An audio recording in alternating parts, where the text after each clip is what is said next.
이게 정말 가능한 일입니까? 지금 당장 중단시키세요. 2026년 2월 밀라노 동계올림픽 시상식장.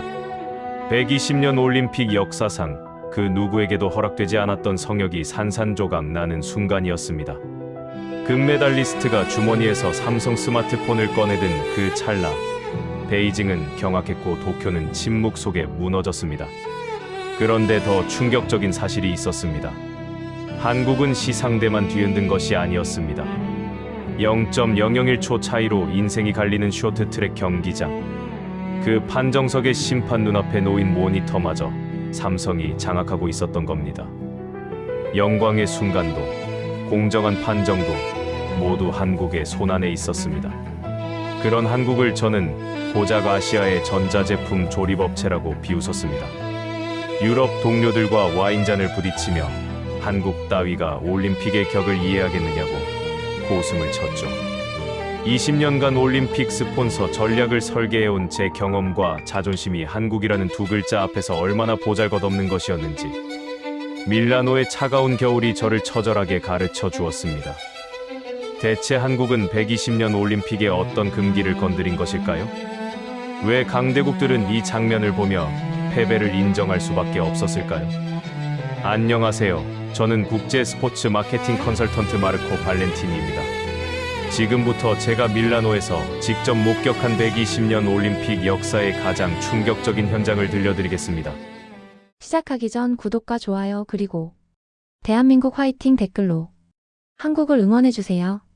저는 이탈리아 밀라노에서 태어나고 자란 토박이입니다. 20살에 스포츠 경영학을 전공한 뒤 곧바로 국제 스포츠 마케팅 업계에 뛰어들었고 지난 20년 동안 올림픽과 월드컵을 포함한 세계 최대 규모의 스포츠 이벤트에서 스폰서십 전략을 설계해왔습니다.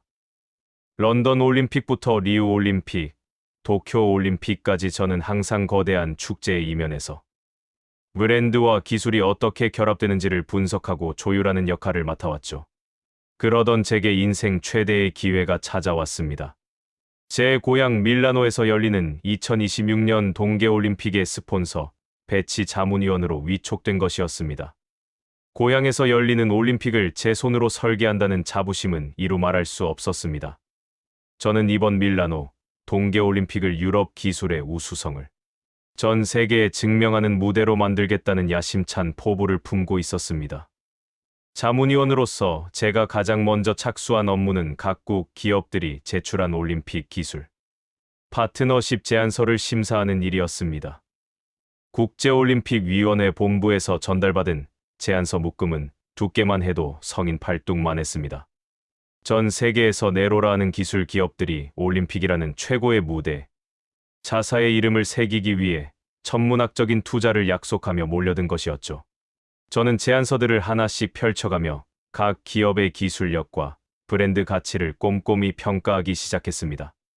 가장 먼저 눈에 들어온 것은 중국의 화웨이였습니다. 화웨이의 제안서는 첫 장부터 압도적이었습니다.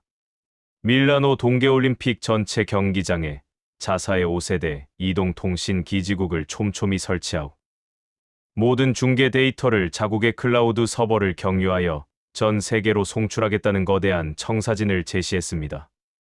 투자 규모도 어마어마했죠. 중국 정부의 전폭적인 지원을 등에 업은 화웨이는 다른 경쟁사들의 2배가 넘는 후원 금액을 제시하며 위원회를 압박하고 있었습니다. 일본의 소니 역시 만만치 않았습니다. 소니는 수십 년간 올림픽 방송 장비를 공급해온 명가답게 자신들의 전통과 기술적 깊이를 전면에 내세웠습니다. 8K 해상도의 초고화질 방송 카메라 시스템을 시상대 전용으로 특별 제작하겠다는 제안이었죠. 렌즈 하나의 가격이 수억 원을 호가하는 최첨단 광학 장비를 동원하겠다며 자신감이 넘쳤습니다. 소니 측 담당자는 제안서 프레젠테이션에서 자사의 카메라가 올림픽 역사와 함께해온 반세기의 유산을 강조하며 기술의 정통성이란 하루아침에 만들어지는 것이 아니라고 은연중에 후발주자들을 깎아내리기도 했습니다. 그리고 그 뒤편에 한국의 삼성이 있었습니다. 솔직히 고백하자면 저는 삼성의 제안서를 펼치기도 전에 이미 마음속으로 순위를 매겨놓고 있었습니다. 화웨이의 자금력이 1순위, 소니의 전통이 2순위, 그리고 한국의 삼성은 기껏해야 스마트폰 몇 대를 전시하겠다는 수준의 3순위쯤 될 거라고 단정 짓고 있었던 것이죠. 제가 왜 그랬을까요?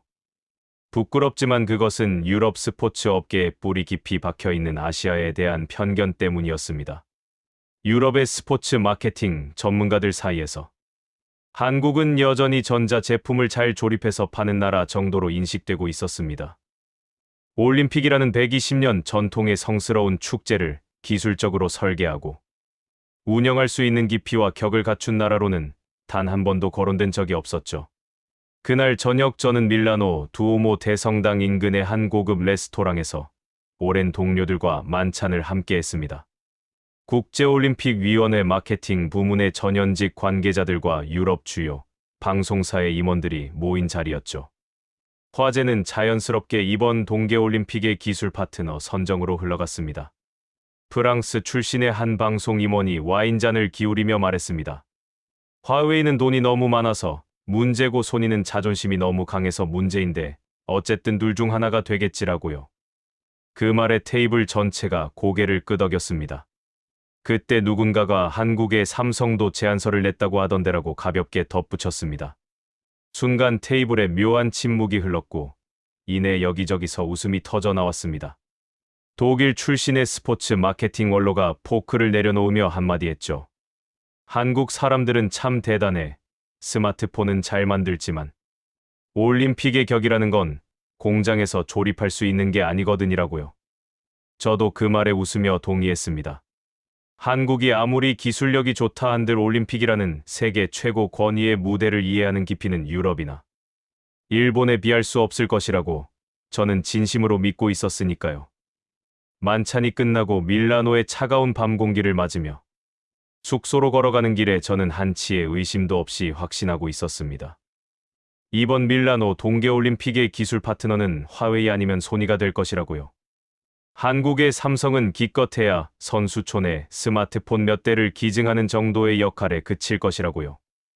20년 경력의 국제 스포츠 마케팅 전문가로서 제 판단에는 한 점의 흐트러짐도 없었습니다. 하지만 그 확신이 얼마나 어리석고 무지한 것이었는지를 저는 불과 며칠 뒤에 처절하게 깨닫게 됩니다. 한국이라는 나라가 제20년 경력과 유럽의 자존심을 동시에 무너뜨리는 데는 단 한 장의 제안서면 충분했으니까요. 본격적으로 각국의 제안서를 심사하기에 앞서 여러분께 먼저 설명드려야 할 것이 있습니다.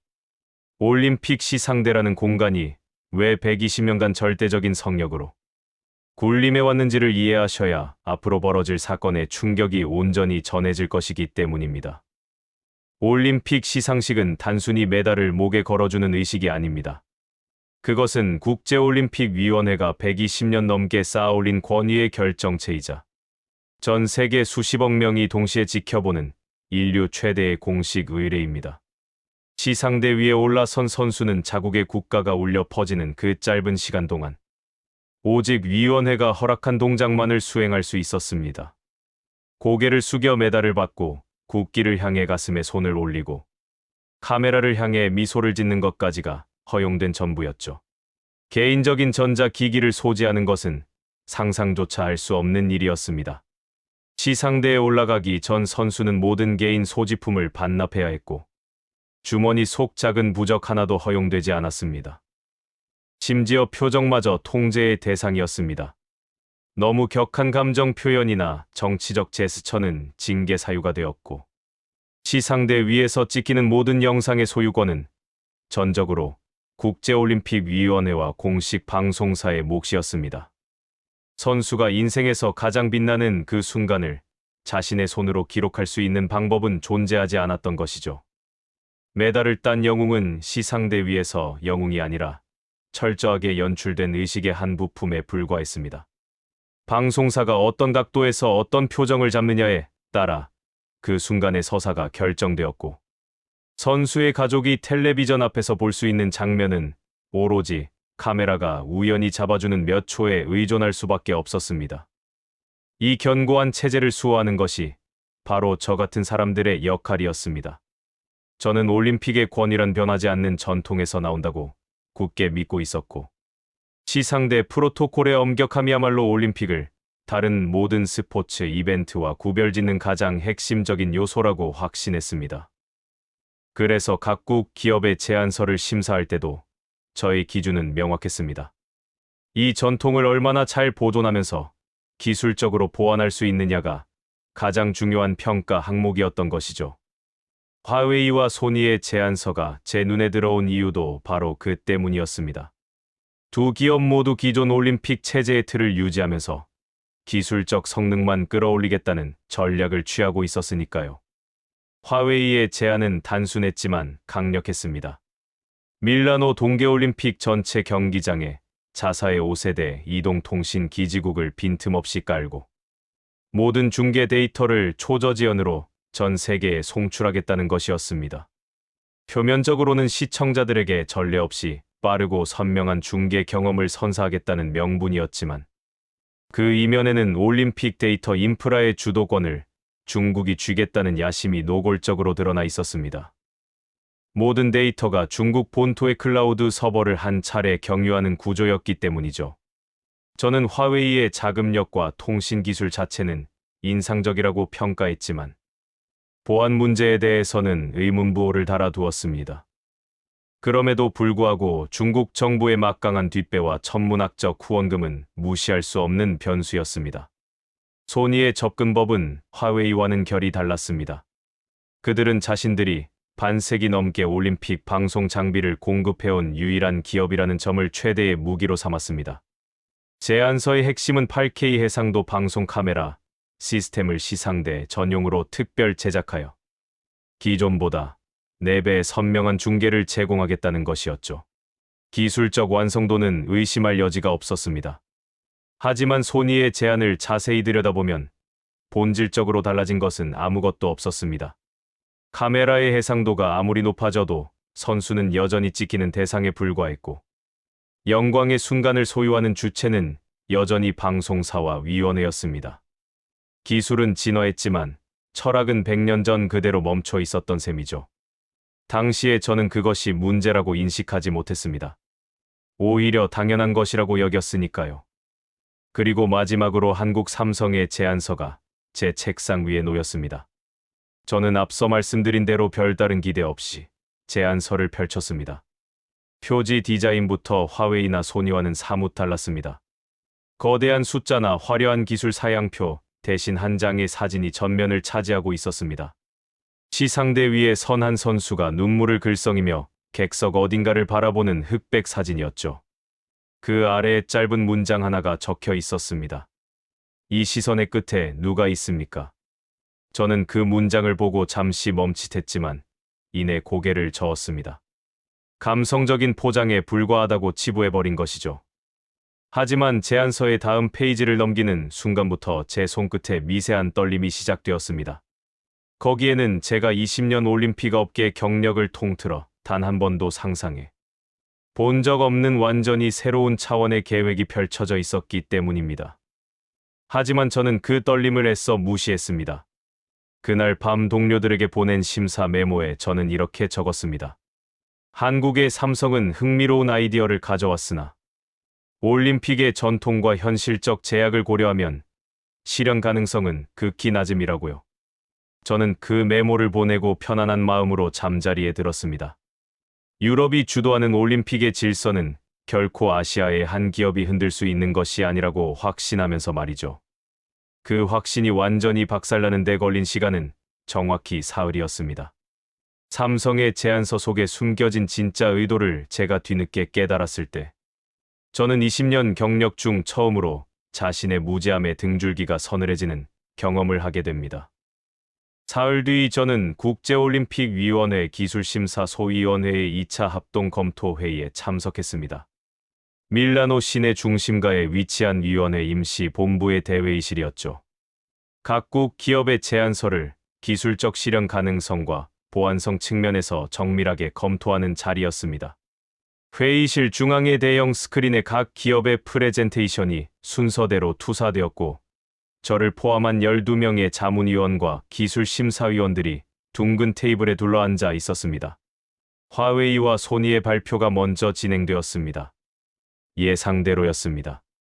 화웨이는 자금력을 앞세운 대규모 통신 인프라를, 소니는 반세기 전통의 방송 장비 독점력을 각각 강조했고, 회의실 분위기는 이 두 기업 사이에서 최종 선택이 이루어질 것이라는 암묵적 합의가 형성되어 있었죠. 마지막 순서가 한국의 삼성이었습니다. 발표가 시작되기 전 제 옆에 앉은 독일 출신 기술 심사위원이 작은 목소리로 말했습니다. 이건 형식적 절차니까 빨리 끝내고 점심이나 먹으러 가자고요. 저도 웃으며 고개를 끄덕였습니다. 하지만 스크린에 삼성의 첫 번째 슬라이드가 떠오른 순간 회의실의 공기가 미묘하게 변했습니다. 슬라이드에는 기술 사양표도 투자 금액도 없었습니다. 대신 하나의 질문이 화면 가득 채워져 있었죠. 시상대 위 3부는 누구의 것입니까? 회의실이 잠시 조용해졌습니다. 삼성 측 발표자는 서두르지 않았습니다. 그는 차분한 목소리로 지난 120년간 올림픽 시상식에서 촬영된 모든 영상과 사진의 저작권이 어디에 귀속되어 있는지를 물었습니다. 답은 명확했죠. 국제올림픽위원회와 공식 방송사였습니다. 선수 본인에게는 단 한 장의 사진에 대한 권리도 주어지지 않았던 것입니다. 발표자는 다음 슬라이드로 넘겼습니다. 화면에는 역대 올림픽 금메달리스트들이 시상대에서 객석을 향해 손을 흔드는 장면들이 연속으로 재생되었습니다. 그리고 그 위에 한 줄의 자막이 흘렀습니다. 이 손짓의 끝에 가족이 있습니다. 하지만 가족은 이 순간을 받아본 적이 없습니다. 저는 그 자막을 읽는 순간 가슴 한편이 묘하게 뜨거워지는 것을 느꼈지만 전문가로서의 냉정함을 잃어서는 안 된다고 스스로를 다잡았습니다. 감성적인 마케팅에 흔들릴 저는 아니었으니까요. 하지만 그 다음에 펼쳐진 내용은 감성이 아니라 제 상식 자체를 뿌리째 뒤흔드는 것이었습니다. 삼성이 제안한 핵심 계획은 이랬습니다. 시상대 위에 올라간 메달리스트가 직접 삼성 갤럭시 S25 울트라 스마트폰을 손에 쥐고 자신의 시선으로 영광의 순간을 촬영하여 전 세계를 향해 기록하게 하겠다는 것이었습니다. 선수 본인의 손으로 본인의 눈높이에서 인생에서 가장 빛나는 그 3분을 스스로 소유하게 만들겠다는 계획이었죠. 회의실에 한순간 정막이 흘렀습니다. 제 옆에 독일 심사위원은 안경을 벗어 닦으며 자신이 제대로 이해한 것이 맞느냐는 표정을 지었고 맞은편의 프랑스 위원은 입을 반쯤 벌린 채 스크린을 응시하고 있었습니다. 120년 동안 그 누구도 감히 입에 올리지 못했던 금기를 한국의 삼성이 정면으로 도전장을 내민 것이었습니다. 하지만 진짜 충격은 그 다음이었습니다. 삼성은 이것이 단순한 아이디어가 아니라 이미 완성된 기술 위에 설계된 실행 계획이라는 것을 증명하기 시작했습니다. 갤럭시 S25 울트라에 탑재된 20억 화소급 카메라가 시상대의 강렬한 조명 환경을 실시간으로 분석하여 자동으로 최적의 화질을 연산하는 구조가 상세하게 제시되었습니다. 플래시 세례 속에서도 선수의 얼굴이 자연스럽게 담기도록 노출과 색감을 인공지능이 100분의 1초 단위로 조절하는 기술이 적용되어 있었죠. 촬영된 영상은 온 디바이스 인공지능이 기기 내부에서 즉시 처리하여 선수가 사전에 등록한 수신처로만 전송되는 구조였습니다.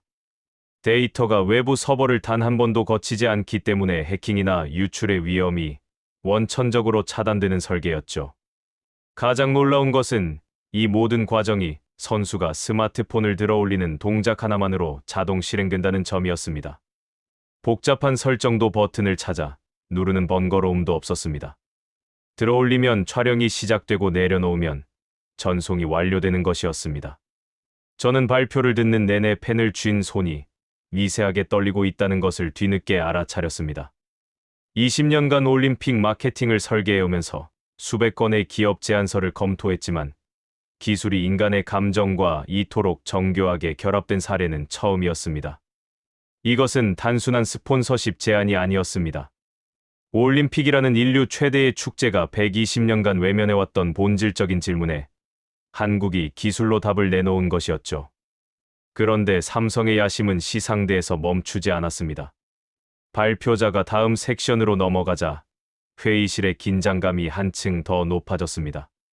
쇼트트랙 경기장 판정 시스템에 대한 설명이 시작된 것이었습니다. 여러분도 아시다시피 쇼트트랙은 0.001초 차이로 순위가 결정되는 종목입니다.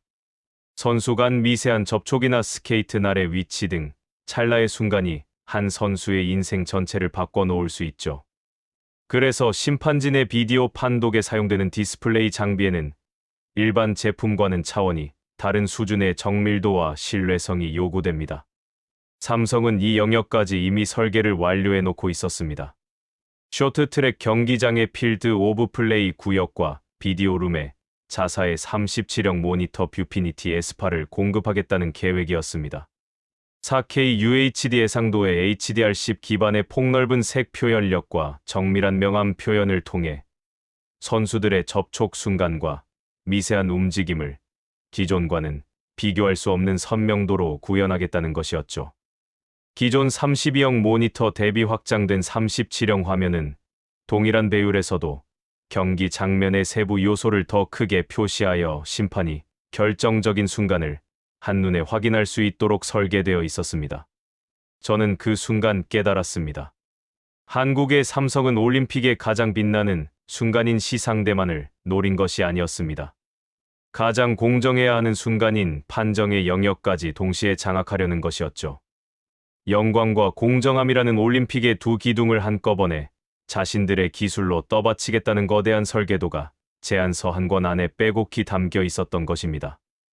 회의실을 나오며 저는 복도 창밖으로 보이는 밀라노의 겨울 하늘을 한참 바라보았습니다. 머릿속이 복잡했습니다. 며칠 전 동료들과 와인잔을 부딪히며 한국을 비웃던 제 모습이 갑자기 너무나 초라하게 느껴졌습니다. 하지만 저는 아직 완전히 무릎을 꿇을 준비가 되어 있지 않았습니다. 아이디어가 아무리 혁신적이어도 국제올림픽위원회의 120년 전통이라는 거대한 벽을 넘을 수 있을 것인가에 대한 의문이 여전히 남아 있었기 때문이죠. 하지만 그 벽마저 한국이 이미 허물어 놓았다는 사실을 저는 다음 회의에서 확인하게 됩니다. 삼성의 프레젠테이션이 끝난 뒤 국제올림픽위원회는 각국 기업의 시스템에 대한 독립보안 감사를 실시했습니다. 이것은 통상적인 절차였지만 이번만큼은 그 어느 때보다 엄격하게 진행되었죠. 시상대 위에서 선수가 직접 전자기기를 사용한다는 전례 없는 계획이 포함되어 있었기 때문에 보안의 기준이 기존 올림픽과는 비교할 수 없을 정도로 높아진 것이었습니다. 위원회는 유럽과 북미의 사이버 보안 전문 기관 3곳을 선정하여 각 기업의 기기와 시스템을 물리적으로 분해하고 데이터 흐름의 모든 경로를 추적하는 정밀 검사를 의뢰했습니다. 결과는 일주일 뒤에 나왔고 저는 그 결과를 확인하는 긴급 소위원회 회의에 참석했습니다. 가장 먼저 도마 위에 오른 것은 중국의 화웨이였습니다. 보안 감사팀이 화웨이의 기기를 정밀 분해하여 내부 구조를 낱낱이 검사한 결과 심각한 문제가 발견되었습니다. 기기 내부에서 처리된 데이터가 암호화 과정의 마지막 단계에서 외부 서버와 한 차례 교신하는 구조가 확인된 것이었습니다. 화웨이 측은 이것이 단순한 인증 절차에 불과하다고 해명했지만 감사팀의 판단은 달랐습니다. 이 단 한 번의 교신이 전 세계 선수들의 개인 영상과 위치 정보가 중국 서버로 흘러 들어갈 수 있는 통로가 된다는 것이었죠. 유럽연합정보기관과 미국 측 기술자문단이 즉각 반발했습니다. 올림픽이라는 전 세계인의 축제에서 특정 국가의 서버를 경유하는 데이터 구조는 절대로 허용될 수 없다는 입장이었습니다. 화웨이의 제안은 보안 심사 단계에서 3차례나 반려되었고 사실상 경쟁에서 탈락한 것이나 다름없었습니다. 중국 측 대표단의 반응은 격렬했습니다. 그들은 이것이 정치적 편향이라며 항의했지만 감사 보고서에 적시된 기술적 근거 앞에서는 더 이상 반박할 여지가 없었습니다. 화웨이가 내세운 초고속 통신 기술 자체는 인상적이었지만 그 기술의 뿌리에 감시와 통제라는 체질이 박혀 있는 한전 세계의 신뢰를 얻는 것은 불가능했던 것이죠. 중국은 기술력으로는 경쟁할 수 있었지만 신뢰라는 보이지 않는 자본에서 이미 패배해 있었습니다. 일본의 소니는 보안 문제에서는 화웨이보다 나은 평가를 받았습니다. 하지만 그들에게는 다른 종류의 치명적인 약점이 있었죠. 위원회 내부에서 소니의 제안을 검토한 기술심사위원들의 평가는 냉혹했습니다. 한 심사위원은 비공식 석상에서 이렇게 표현했다고 합니다. 소니의 제안은 낡은 술을 새 부대에 담은 격이라고요. 카메라의 해상도가 8K로 올라갔다는 것 외에 올림픽 중계의 본질적인 구조는 50년 전과 달라진 것이 아무것도 없었기 때문입니다. 여전히 방송사가 찍고 방송사가 송출하고 방송사가 소유하는 일방향 모델이었습니다. 선수는 그 구조 속에서 여전히 찍히는 대상에 불과했죠. 일본은 하드웨어의 성능에만 집착한 나머지 올림픽이라는 경험 자체를 재설계한다는 발상에는 도달하지 못했던 것입니다. 도쿄의 한 고위 관계자가 국제회의 석상에서 노골적으로 비아냥거렸던 말이 떠올랐습니다. 한국은 그저 전자제품을 조립해 파는 장사꾼일 뿐이고 기술의 깊이와 올림픽의 전통을 이해하는 수준은 자신들이 한참 위라고 했었죠. 하지만 정작 올림픽의 미래를 이해하지 못한 것은 일본 자신이었습니다. 소니의 엔지니어들이 렌즈의 공률을 0.01mm 단위로 연마하고 있을 때 한국의 삼성은 올림픽이라는 축제의 의미 자체를 다시 정의하고 있었던 것이니까요. 반면 한국 삼성의 시스템은 같은 보안 감사에서 완전히 다른 결과를 받아냈습니다. 외부 교신 제로. 감사 보고서에 적힌 이 네 글자가 모든 것을 말해 주었습니다. 삼성의 온디바이스 인공지능은 촬영과 보정, 그리고 암호화와 전송 준비까지 모든 과정을 기기 내부의 보안 칩 안에서 완결하는 구조였습니다. 데이터가 기기 밖으로 한 발자국도 나가지 않으니 중간 경로를 탈취하는 것 자체가 물리적으로 불가능했던 것이죠. 감사팀 수석이 작성한 평가서의 마지막 문장이 회의실에 익혀졌을 때 저는 등줄기에 전율이 흐르는 것을 느꼈습니다. 한국의 시스템은 데이터를 보호하는 것이 아니라 데이터가 위험에 노출될 경로 자체를 없앴다는 것이었습니다. 그런데 여기서 끝이 아니었습니다. 감사 보고서의 부록에는 쇼트트랙 판정 시스템에 대한 별도 검증 결과가 첨부되어 있었습니다. 삼성이 쇼트트랙 경기장 필드 오브 플레이 구역에 공급한 37형 모니터 뷰피니티 S8의 성능 테스트 결과였죠. 4K UHD 해상도인 3840 곱하기 2160 화소가 0.001초 차이로 승패가 갈리는 찰나의 장면을 얼마나 정밀하게 재현하는지를 검증한 것이었습니다. 테스트 결과는 놀라웠습니다. HDR10 기반의 폭넓은 색 표현력과 정밀한 명암 표현이 선수 간 미세한 접촉 순간과 스케이트 날의 위치를 기존 장비와는 비교할 수 없는 선명도로 구현해냈습니다. 기존 32형 모니터 대비 확장된 37형 화면은 동일한 배율에서도 경기 장면의 세부 요소를 훨씬 크게 표시하여 심판이 결정적인 순간을 한눈에 포착할 수 있도록 설계되어 있었죠. 비디오룸에도 동일한 삼성 모니터가 공급되어 복수의 심판이 동시에 같은 화질의 영상을 검토할 수 있는 환경이 구축된 것이었습니다. 저는 그 보고서를 읽으며 비로소 한국의 설계가 얼마나 치밀하고 거대한 것이었는지를 온전히 이해하게 되었습니다. 삼성은 시상대 위의 영광만을 탐한 것이 아니었습니다. 경기장 안에서 벌어지는 0.001초의 공정한 판정까지 자신들의 기술로 책임지겠다는 것이었죠. 영광의 순간을 선수에게 돌려주는 동시에 그 영광이 정당하게 획득된 것임을 증명하는 판정의 눈까지 한국이 설계한 것이었습니다. 한국은 감동과 공정함이라는 올림픽의 두 기둥을 동시에 떠받치는 유일한 나라였습니다. 국제올림픽위원회 집행위원 전원이 서명한 최종 결정문이 회의실에 배포되었을 때 결과는 이미 예정된 것이나 다름없었습니다. 만장일치로 한국의 삼성이 밀라노 동계올림픽의 핵심 기술 파트너로 선정된 것이었습니다. 이 결정은 단순한 스폰서 선정이 아니었습니다. 120년 올림픽 역사에서 시상대 프로토콜이 근본적으로 변경되는 최초의 사건이었고 그 변경의 주체가 유럽도 미국도 아닌 한국이라는 사실은 회의실에 모인 모든 사람의 세계관을 뒤흔들기에 충분했습니다. 저는 결정문을 받아들고 한참을 멍하니 앉아 있었습니다. 며칠 전 동료들과 웃으며 한국을 조립업체라고 조롱했던 제 자신이 너무나 부끄러웠습니다. 하지만 부끄러움보다 더 강하게 밀려온 감정은 순수한 경외였습니다. 한국이라는 나라는 제가 알고 있던 것과는 완전히 다른 차원의 존재였습니다.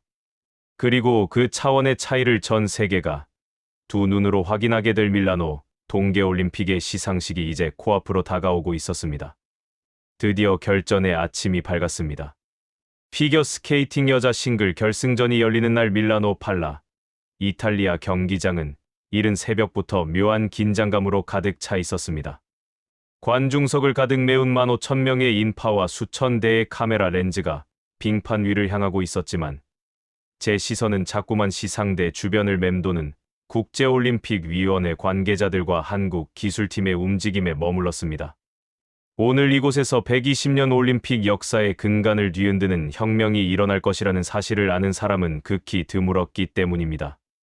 자문위원이자 개최국 관계자로서 그 계획의 전모를 알고 있는 저조차 심장이 비정상적으로 빠르게 뛰고 있었습니다. 과연 이것이 실현되는 순간 세상은 어떤 반응을 보일 것인가? 머릿속에서 수십 가지 시나리오가 동시에 돌아가고 있었죠. 경기는 그야말로 완벽했습니다. 빙판 위를 수놓는 선수들의 환상적인 트리플 악셀과 연속 스피는 인류가 도달할 수 있는 아름다움의 극치를 보여주었죠. 경기장 전체가 탄성과 환호로 들썩였고 점수가 발표될 때마다 희비가 엇갈리는 선수들의 표정이 대형 스크린에 클로즈업 되었습니다. 하지만 진짜 드라마는 경기가 끝나고 메달리스트들이 결정된 직후부터 시작되었습니다. 저는 프레스석에서 일어나 시상대 뒤편 대기 구역으로 이동했습니다. 자문위원 신분증 덕분에 일반 기자들은 접근할 수 없는 구역까지 들어갈 수 있었죠. 그곳에서 저는 숨이 멎을 듯한 장면을 목격했습니다. 한국 기술팀의 담당자가 메달리스트 3명에게 각각 갤럭시 S25 울트라를 조용히 건네고 있었습니다. 보통의 올림픽이라면 상상도 할 수 없는 일이었습니다.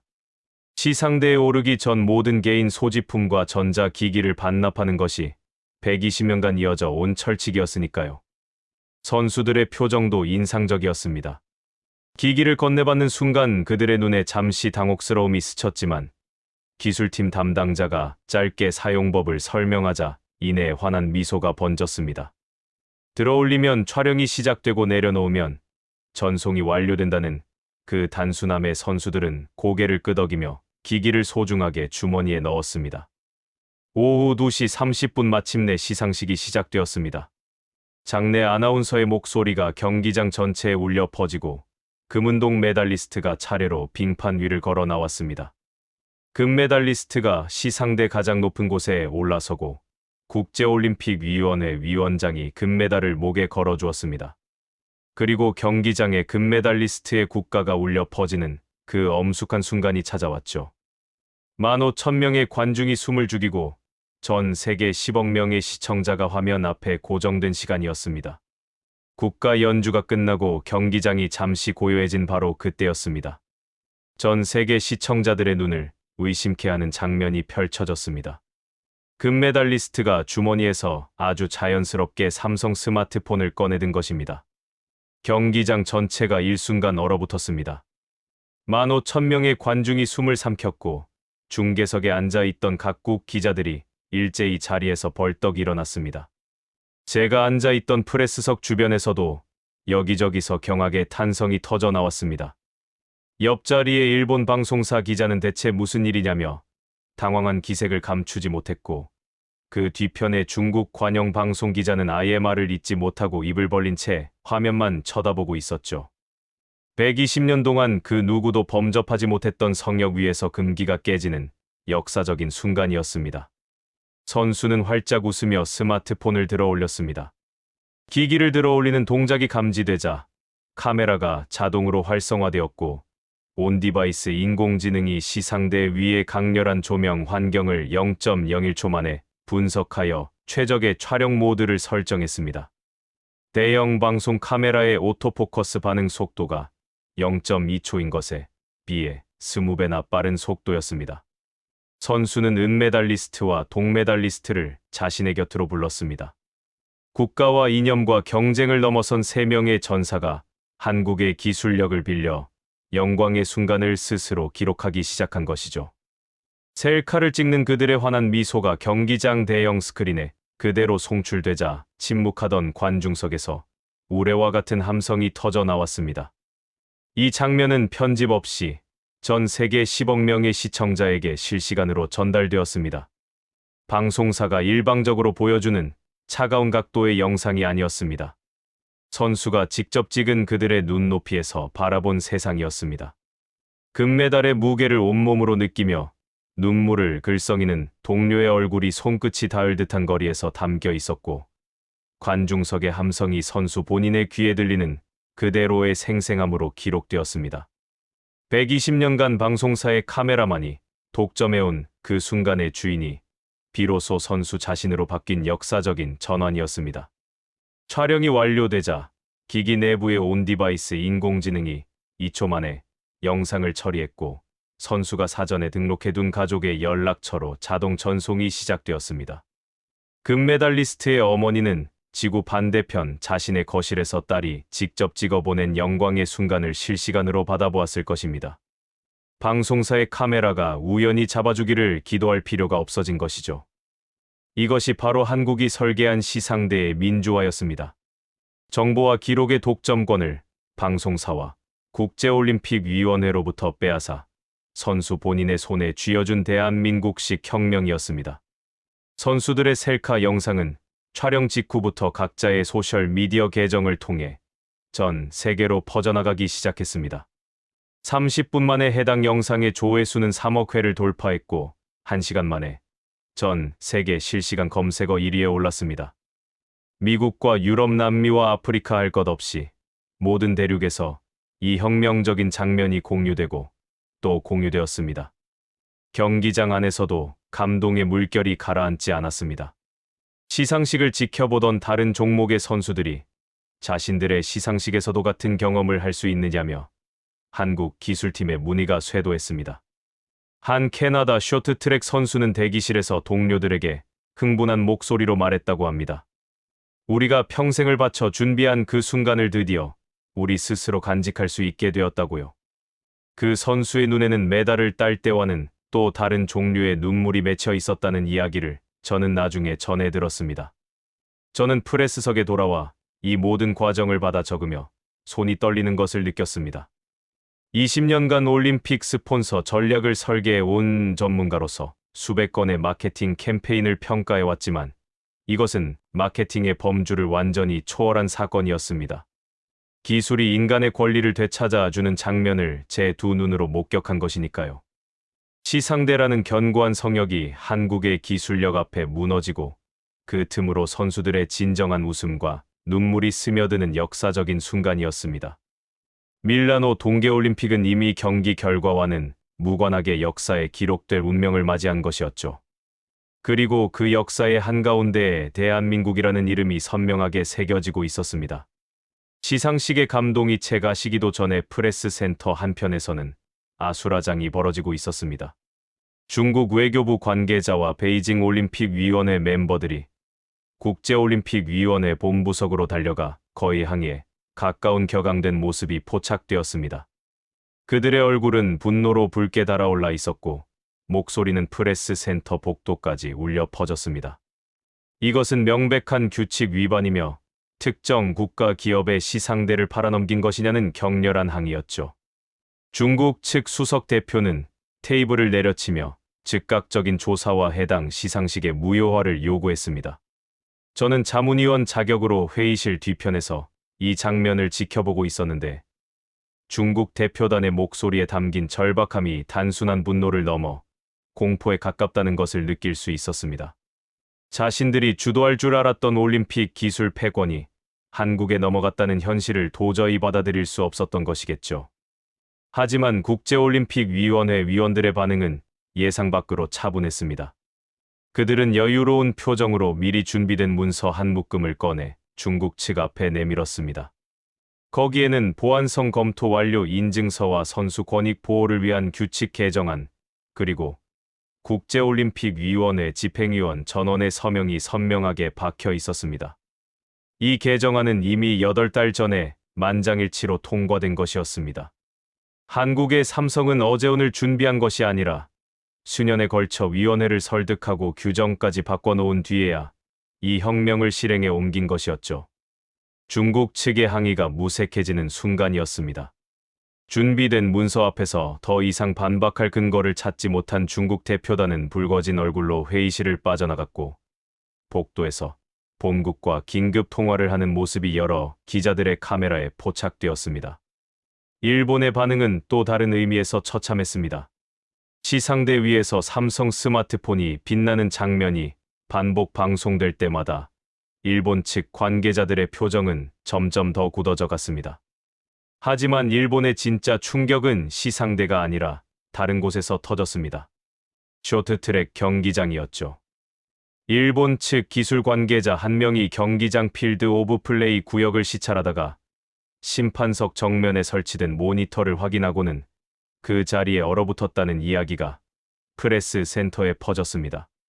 심판이 0.001초 차이의 판정을 내리는 그 결정적인 순간에 눈앞에 놓인 장비가 삼성의 37형 모니터 뷰피니티 S8이었던 것입니다. 4K UHD 해상도로 선수 간 미세한 접촉과 스케이트 날의 위치까지 선명하게 포착하는 그 장비가 비디오 룸까지 포함하여 판정의 모든 영역을 장악하고 있었죠. 영광의 순간만이 아니라 공정함의 순간까지 한국이 설계하고 있다는 사실에 일본 측의 충격은 상상 이상이었을 것입니다. 일부 일본 매체들은 즉각적으로 반격에 나섰습니다. 확인되지 않은 루머를 퍼뜨리며 한국의 시스템이 선수들의 개인 정보를 무단 수집하고 있다는 억지 보도를 쏟아냈습니다. 자국 모니터 기술이 삼성보다 우수하다는 근거 없는 주장도 함께 실렸죠. 하지만 국제올림픽위원회가 즉각 공식 성명을 발표하며 한국 삼성 시스템의 보안성을 재확인했고, 오히려 근거 없는 보도를 한 매체에 경고장을 보내는 역풍이 불었습니다. 중국 네티즌들 역시 한국 기업의 소셜미디어 계정에 부정적인 댓글을 대량으로 게시하는 조직적인 움직임을 보였지만, 전 세계 선수들과 팬들이 쏟아내는 긍정적인 반응의 물결 앞에서는 모래성에 불과했습니다. 그들의 반발은 오히려 한국 기술의 우수성을 세상에 더 널리 알리는 역설적인 결과를 가져왔죠. 밤이 깊어갈수록 경기장 내부에서는 한국에 보이지 않는 기술이 묵묵히 제 역할을 수행하고 있었습니다. 경기장 곳곳에 배치된 초소형 센서들이 내부의 온도와 습도, 그리고 이산화탄소 농도를 실시간으로 측정하여 선수들의 경기 컨디션에 최적화된 환경을 자동으로 유지하고 있었습니다. 빙판 위 온도를 영하 4도에서 0.25도 차 범위 안에 유지하는 정밀도는 기존 올림픽에서는 불가능했던 수준이었죠. 선수 대기실 인근에서는 한국이 설계한 온 디바이스 인공지능 통역 시스템이 24시간 가동되고 있었습니다. 70억 개의 매개 변수를 가진 언어 모델이 기기 내부에서 모든 번역을 즉시 수행하는 구조 덕분에 통역사 없이도 각국 선수들이 모국어로 자연스럽게 대화를 나눌 수 있었습니다. 120년 동안 언어의 장벽 때문에 불가능했던 선수들 간의 깊은 교감이 한국의 기술 하나로 실현되고 있었던 것입니다. 프레스 센터의 한쪽 구석에서 저는 한국 기술팀의 총괄 책임자가 팀원들에게 조용히 말하는 장면을 목격했습니다. 그는 중국과 일본의 항해 소식을 전해 듣고도 표정 하나 바꾸지 않았습니다. 대신 팀원들에게 짧게 당부하더군요. 우리가 신경 쓸 것은 그들의 목소리가 아니라 내일 시상대에 올라갈 선수들의 미소라고요. 그 한마디에 며칠째 잠을 제대로 자지 못한 엔지니어들의 지친 눈빛이 다시 살아나는 것이 보였습니다.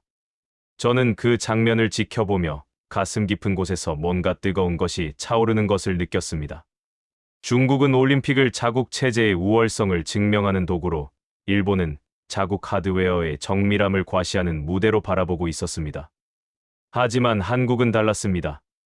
한국은 올림픽의 주인공이 누구인지를 처음부터 끝까지 잊지 않았던 것이죠. 저는 그 순간 깨달았습니다. 한국이 이 싸움에서 이긴 진짜 이유는 반도체의 성능이나 소프트웨어의 정교함이 아니라 기술을 대하는 태도 그 자체에 있었다는 것을요. 120년 성역을 뚫고 들어온 한국의 거대한 물결을 막기에는 중국의 자금력도 일본의 전통도 너무나 낡고 허약한 방어선에 불과했습니다. 밀라노의 밤은 깊어갔지만 경기장의 조명보다 더 밝게 빛나는 것은 사람들의 얼굴에 서린 감동의 여운이었습니다. 저는 프레스 센터를 나서며 하늘을 올려다보았습니다. 밀라노의 겨울밤하늘의 별은 보이지 않았지만 경기장 위로 펄럭이는 태극기만은 유독 눈부시게 빛나 보였습니다. 내일이면 또 다른 종목의 시상식이 열릴 것이고 한국이 설계한 혁명은 매일매일 반복되며 전 세계의 상식을 조금씩 바꿔 나갈 것이었습니다. 시상식 취재를 마친 그날 밤 저는 숙소로 돌아가는 길에 선수촌 근처의 작은 카페에 잠시 들렀습니다. 에스프레소 한 잔을 시키고 오늘 있었던 일들을 정리하려던 참이었죠. 밀라노 토박이인 제게 이 거리는 어릴 적부터 수없이 걸어 다녔던 익숙한 골목이었지만 동계올림픽이 열리면서 거리의 풍경은 완전히 달라져 있었습니다. 각국의 국기와 올림픽 배너가 가로등마다 펄럭이고 밤늦은 시간에도 다양한 언어의 웃음소리가 카페 안팎으로 넘쳐나고 있었죠.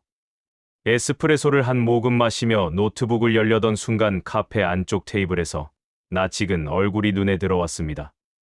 불과 몇 시간 전 시상대 위에서 전 세계를 감동시킨 금메달리스트가 거기 앉아 있었던 것입니다. 그는 여전히 자신의 삼성 스마트폰을 손에서 놓지 못한 채 화면을 가만히 쓰다듬고 있었습니다. 금메달은 가방 안에 넣어두었지만 한국이 건넨 그 기기만은 두 손으로 꼭 쥐고 있더군요. 저는 조심스럽게 다가가 자문위원 신분증을 보여주며 간단한 인터뷰가 가능하겠느냐고 물었습니다. 선수는 흔쾌히 고개를 끄덕이며 맞은편 자리를 권했습니다. 제가 오늘 시상대에서의 경험이 어땠느냐고 묻자 선수는 잠시 창밖을 바라보더니 눈시울을 붉히며 천천히 이야기를 시작했습니다. 그동안 올림픽은 자신에게 거대한 벽 같았다고 했습니다. 어릴 때부터 꿈꿔왔던 금메달을 따는 그 순간조차 온전히 자신의 것으로 느껴지지 않았다고요. 시상대에 올라서면 수백 대의 카메라가 사방에서 번쩍였지만 정작 자신의 눈에 비친 세상을 자신의 손으로 담을 수 있는 방법은 없었습니다. 국가가 울려 퍼지는 동안 객석 어딘가에 있을 어머니의 얼굴을 찾으려 했지만 눈부신 조명에 가려 한 번도 찾지 못했다고 합니다. 시상식이 끝나면 방송사가 찍어준 영상 몇 초가 전부였고 그마저도 자신이 보고 싶은 각도의 장면은 아니었다고요. 메달의 무게는 분명히 목에 걸려 있는데 그 순간의 기억은 늘 남의 카메라 속에만 존재했다는 것이었습니다. 하지만 오늘은 달랐다고 했습니다. 삼성 스마트폰을 들어 올리는 순간 세상이 달라졌다고요. 자신의 눈높이에서 자신의 손으로 그 빛나는 3분을 기록할 수 있었던 것이 얼마나 벅찬 경험이었는지 말로는 다 표현할 수 없다고 했습니다. 그리고 선수는 제게 스마트폰 화면을 조심스럽게 보여주었습니다. 시상대 위에서 찍은 셀카가 어머니에게 전송된 직후 어머니가 보내온 답장이 화면에 떠 있었습니다. 외국어로 적힌 짧은 메시지였지만 그 안에 담긴 감정의 무게는 어떤 언어로도 번역할 수 없는 것이었죠. 딸이 직접 찍어 보낸 영광의 순간을 받아본 어머니의 떨리는 손가락이 눌렀을 그 답장 버튼의 무게가 저에게까지 전해지는 듯했습니다. 선수는 덧붙였습니다. 지금까지 올림픽에서 메달을 딸 때마다 가장 먼저 한 일은 텔레비전 카메라를 찾아 손을 흔드는 것이었다고요. 혹시라도 어머니가 보고 계실까 하는 마음에서였죠. 하지만 오늘은 카메라를 찾을 필요가 없었습니다. 자신이 직접 어머니의 품 안으로 그 순간을 보내드린 것이니까요. 선수의 이야기를 듣는 동안 저는 에스프레소 잔을 든 손이 미세하게 떨리고 있다는 것을 깨달았습니다.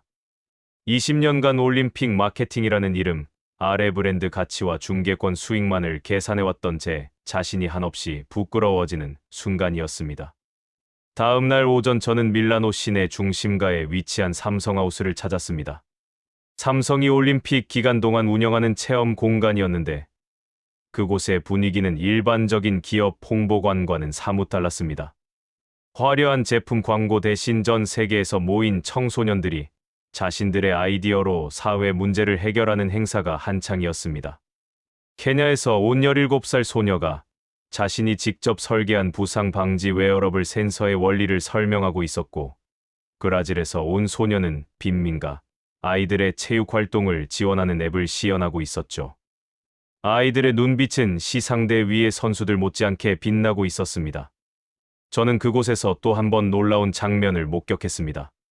정장 차림의 한 중년 남성이 수행원도 없이 아이들 곁에 앉아 진지하게 대화를 나누고 있었는데 주변 관계자에게 물어보니 한국 측 핵심 인사 중 한 명이라고 했습니다. 그는 케냐 소녀의 서툰 영어 설명을 끝까지 경청하며 고개를 끄덕이고 있었습니다. 소녀가 발표를 마치자 그는 소녀의 손을 맞잡으며 말했습니다. 당신의 기술은 단순히 기계가 아니라 누군가의 꿈을 지키는 용기라고요. 우리가 그 용기를 끝까지 응원하겠다고요. 이 장면을 지켜보던 제 코끝이 찡해졌습니다. 당장의 매출이나 투자 수익을 따지는 경영자의 모습이 아니라 다음 세대와 인류의 미래를 진심으로 걱정하는 리더의 품격이 느껴졌기 때문입니다. 베이징의 고위 관료들이 오직 국가의 위신을 세우기 위해 기술을 도구로 휘두르던 것과는 너무나 대조적이었습니다. 일본의 일부 언론들이 한국이 돈으로 올림픽을 샀다고 비아냥거렸던 그 비겁한 논리가 얼마나 무지하고 편협한 것이었는지 이 현장이 생생하게 증명해주고 있었죠.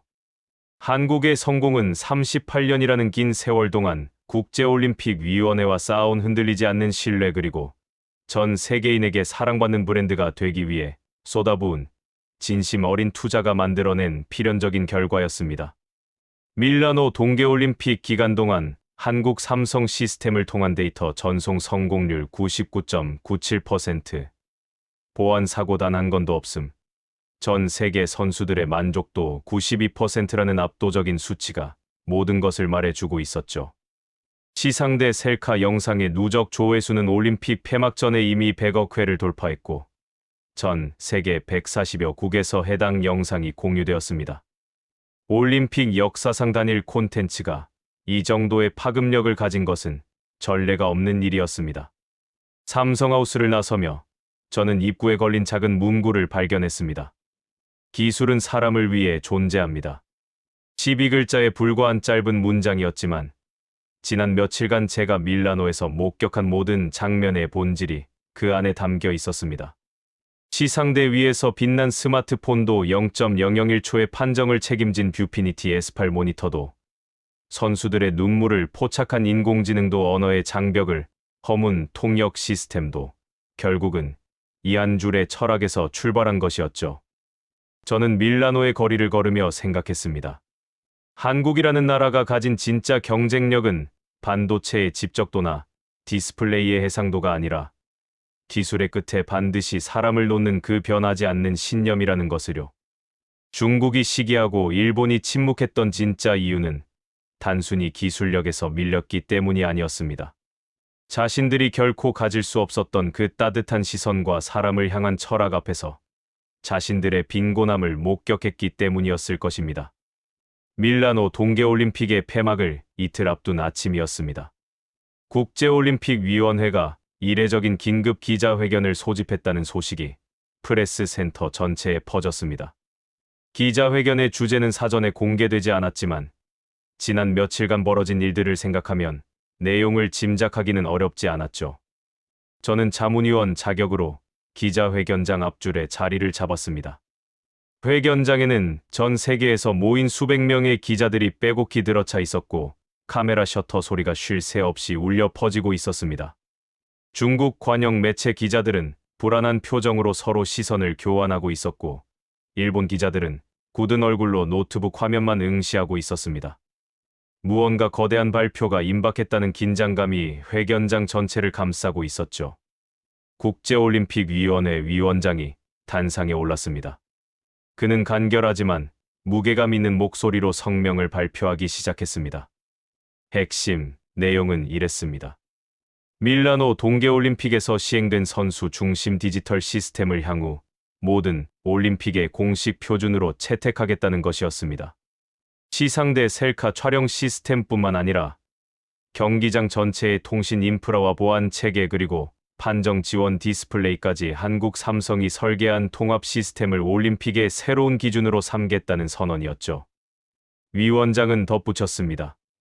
이번 밀라노 동계올림픽에서 한국이 보여준 기술 혁신은 올림픽 120년 역사에서 가장 의미 있는 전환점이며 이 시스템은 선수의 권리와 경기의 공정성, 그리고 전 세계 시청자의 경험을 동시에 끌어올린 유일한 솔루션이라고요. 이 성명이 발표되는 순간 회견장의 공기가 바뀌었습니다. 전 세계 기자들의 카메라 셔터 소리가 폭풍처럼 쏟아졌고 여기저기서 탄성과 웅성거림이 동시에 터져 나왔습니다. 하지만 두 곳만은 조용했습니다. 중국 기자들이 앉아 있던 구역에서는 아무런 소리도 들리지 않았습니다. 그들은 마치 약속이라도 한 듯 조용히 노트북을 접기 시작했습니다. 화면에 띄워놓았던 반박 기사 초안이 의미를 잃은 것이겠죠.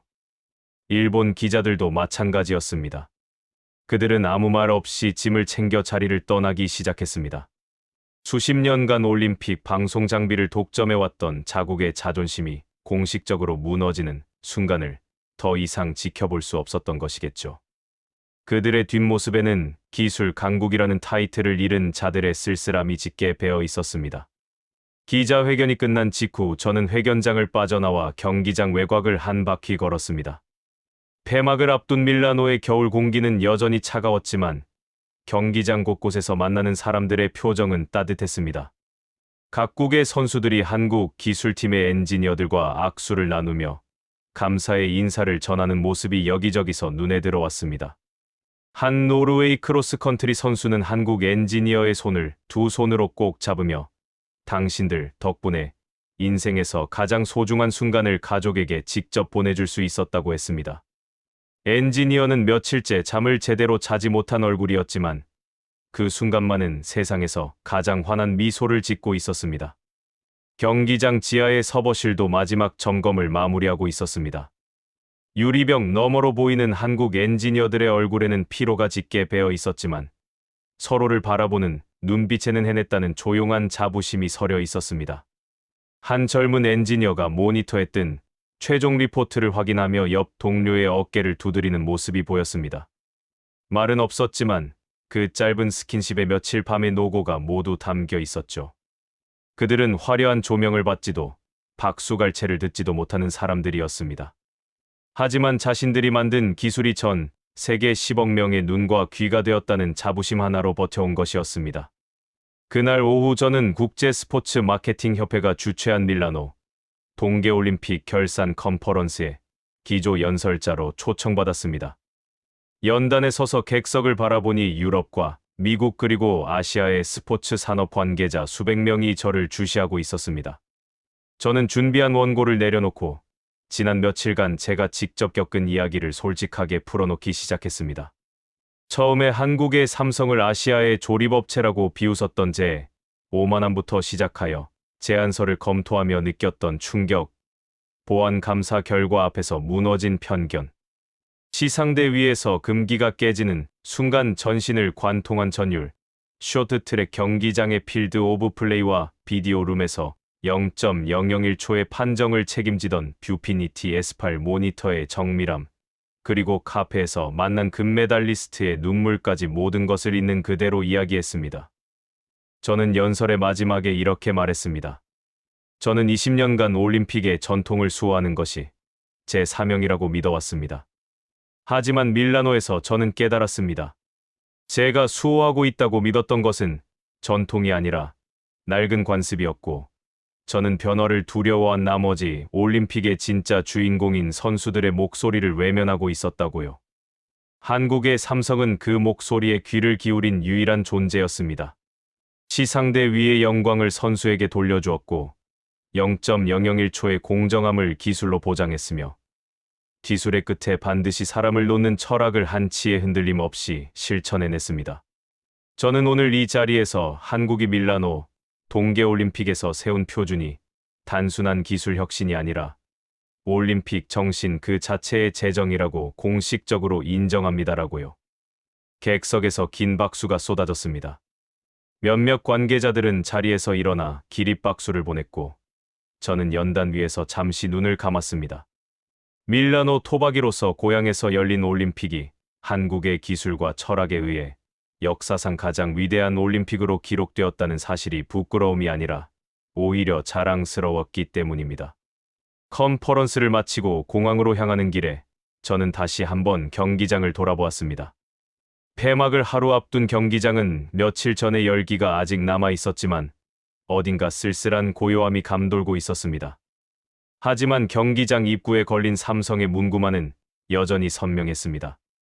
기술은 사람을 위해 존재합니다. 저는 그 문장을 한참 바라보다가 주머니에서 수첩을 꺼내 마지막 메모를 적었습니다. 대한민국은 밀라노 동계올림픽에서 메달수로 측정되지 않는 가장 위대한 승리를 거두었다. 진정한 승자는 시상대 위에 선 사람이 아니라 그 시상대를 더 빛나게 만든 한국의 진심이었다. 이제 그 어떤 나라도 한국이 세운 이 위대한 표준을 따르지 않고서는 올림픽을 개최할 수 없게 되었습니다. 120년간 굳게 닫혀 있던 권위의 문을 열고 그 안에 소외되어 있던 인간의 가치를 다시 세운 나라. 세상은 이미 대한민국의 이름 앞에 다시 한번 감동할 준비를 마쳤습니다. 구독과 좋아요, 댓글도 부탁드립니다. 여러분의 응원이 더 좋은 이야기를 만드는 힘이 됩니다. 감사합니다.